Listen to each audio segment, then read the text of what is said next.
Hello, everyone, and welcome to Studio de Jefre, where today we monitor to see what is going to happen with Lyle Collins and what is going to happen with Randy Gregory as NFL free agency is upon us. And I'm just reloading Twitter over and over again to see what is going to happen. I see that Brandon Scherf is going from Washington to Jacksonville, so that means that Aiden Hutchinson's probably going to be the number one overall pick, but who cares about that? What we care about is the Dallas Cowboys. So we're watching to see what happens with Jaron Kearse, what happens with Randy Gregory, what happens with Lyle Collins, and I want to start with Michael Gallup. Hello, everyone. Welcome. Thanks for checking in, folks. Good to see you. As you can see, I'm in my about to go to a golf lesson attire. Trying to get to 89. Hey, Jeff, can we get Micah on the weekly show since Cooper isn't on the team anymore? Well, I'm not on the radio, so I won't have a weekly with anybody unless I actually know them. Like, I could maybe get Philip Tanner or something. If Gregory leaves, that'll be the biggest slap in the face to Jerry. No, that's not how this works. Just because you are the team that had a guy and that he appreciates it does not mean that he owes you, taking a giant discount. None of you, and I can say this as a guy who's quit his job. If you think you are more valuable than what you're being offered, or if you know that, you do not accept whatever you've been offered just because that company employed you for a long time. You don't do it. Randy would like to be a Cowboy. He would like to be.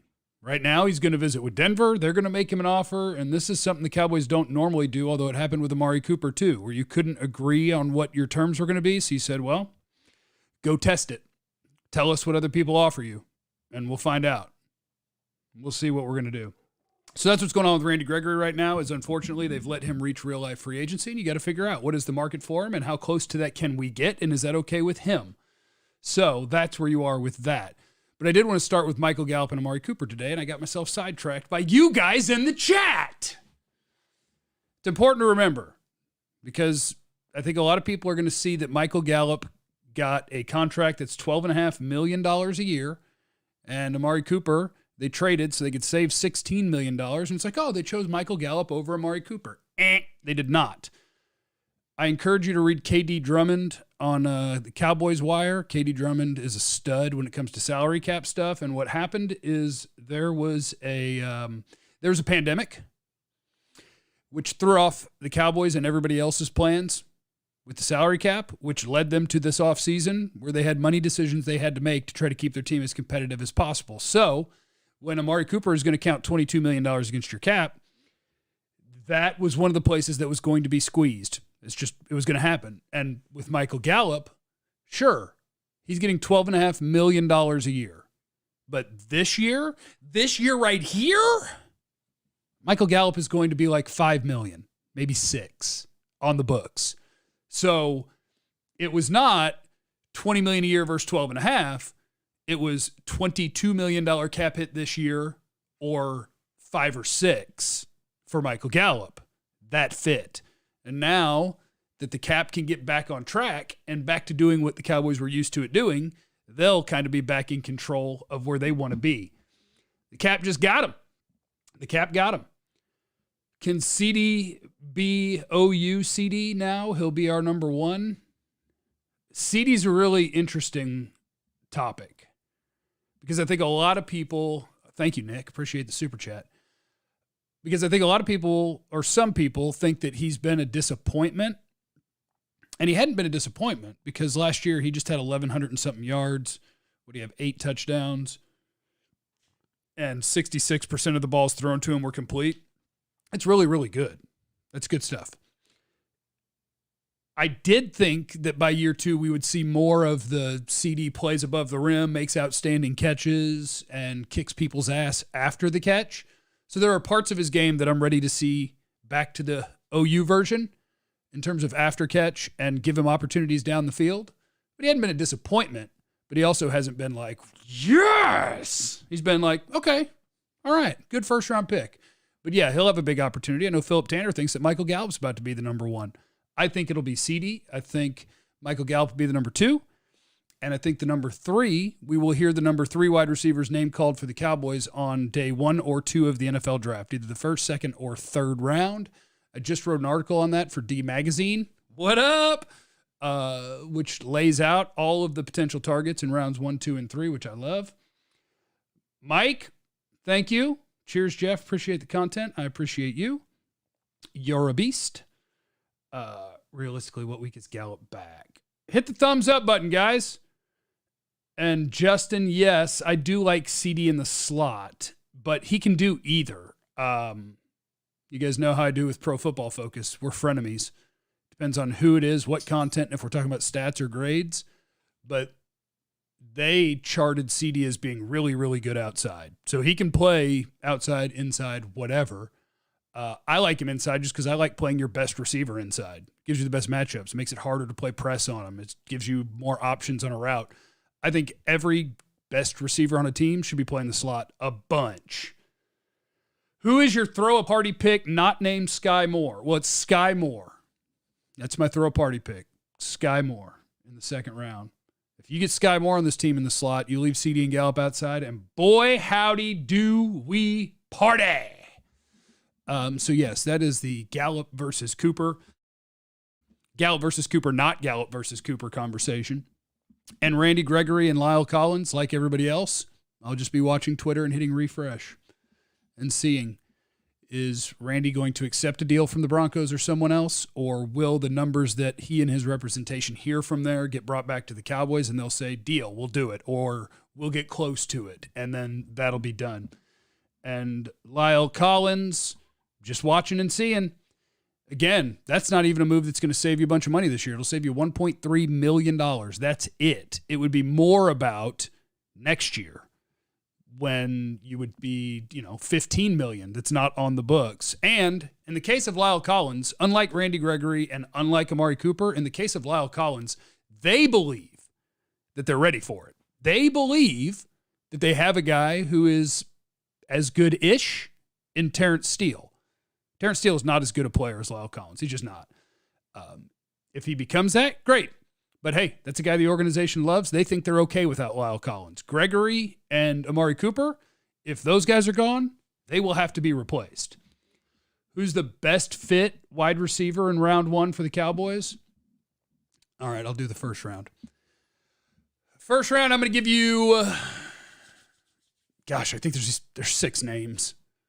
Garrett Wilson at Ohio State would be my favorite, and it's impossible to say what order these guys are going to go in, but Garrett Wilson, I think, gives me some Stephon Diggs vibes as a route runner. Treylon Burks gives you some Deebo Samuel vibes out of Arkansas, 6'2", 225, hell after the catch, screen game, down the field. Jamison Williams at Alabama, burner, and that's probably around the range where he's going to go. Drake London, USC, 6'5", 210, 215. He's a big old boy, but he's also nifty. And my wide receiver 5 is Skye Moore, and I won't apologize for it. I think Skye Moore is going to be a stud in the NFL. And then Chris Olave at Ohio State, route running machine. Dude is technically refined. He is really, really, really good. Nick, is Randy going to be here in 2022? I will vote yes for the moment. Maurice wants to know about Wandel Robinson. Wandale is a fun, small slot guy from Kentucky that is kind of a speed and quickness, didn't have as good a combine as he probably wished he had. The small guy that did have a great combine that I'm kind of interested in is like in the third round, Calvin Austin at Memphis. He's 5'7", 170. But dude flies. Is there anything else I need to knock out today before I go get this golf lesson on? I'm just making sounds now. Olave is way better than Moore. Hey, you're not the only one who believes that, Judo the Jedi. Pretty much everyone but me believes that. So what am I going to do? Fight you? I'm not going to fight you. Chris Olave is really good too. I love Skye Moore. The thing about Skye Moore is that I don't think he's a slot only, but if you want him to get his shine on, you're going to play him in the slot. And so teams will devalue a guy that they don't think is going to play outside and pick him later, which is why I hope Skye Moore makes it to 56, but I don't think he could. Could you see the Cowboys going after Jarvis Landry? Thing about Jarvis Landry is I've always loved Jarvis Landry. People talk bad about him all the time because it's so much short stuff that he catches, but he's been a quarterback's best friend for most of his career. I think he's washed. That's what I think is happening with Jarvis Landry. I think it is about over. What should we get in a trade for Collins? My gut tells me that Lyle Collins should be worth as high as second, but more likely third round pick, which means you'll get a fourth round pick. That's kind of the way it goes. Chameleon of Cambria, your boldest free agent prediction. My boldest free agent prediction is the Cowboys will sign a third wide receiver that is a jag, just a guy that if you had to play a game, he could play it, so they're not totally forced to pick one, but they're picking one in the first 3 rounds. They're going to do that. They'll sign an offensive lineman, a guard. They'll sign a wide receiver, and then they won't feel like they're forced to do anything, but we'll still watch them in the first 3 rounds pick an offensive lineman and a wide receiver. Do you see the Cowboys cutting anyone else for cap space? If they need it, I could see Anthony Brown being cut. That saves you $5 million. I'm not a fan of doing that necessarily, though, because you need probably 5 capable corners, and $6 million isn't a bad price tag for a good corner, but they probably do want it to be Kelvin Joseph time. So it's very possible that Anthony Brown, I think, could be a cap casualty. Bring Dez Bryant back. I think Dez is done. He's a sweet man. I hope his crypto stuff goes well. I hope that goes great. But that's it. That's what I have for you today. Maybe I'll rejoin you tonight after I do whatever it is I'm going to do today, because as a retired broke man, I don't have anything better to do than to stare at the computer and talk to you guys. So I will see you guys later tonight. How about that? We'll just do some random stuff. What is it? What is today? Is it Monday? Days don't matter when you don't have a job. Yeah, it's Monday. We'll just do a bunch of mock drafts tonight. Mock draft Monday. What do you think about that?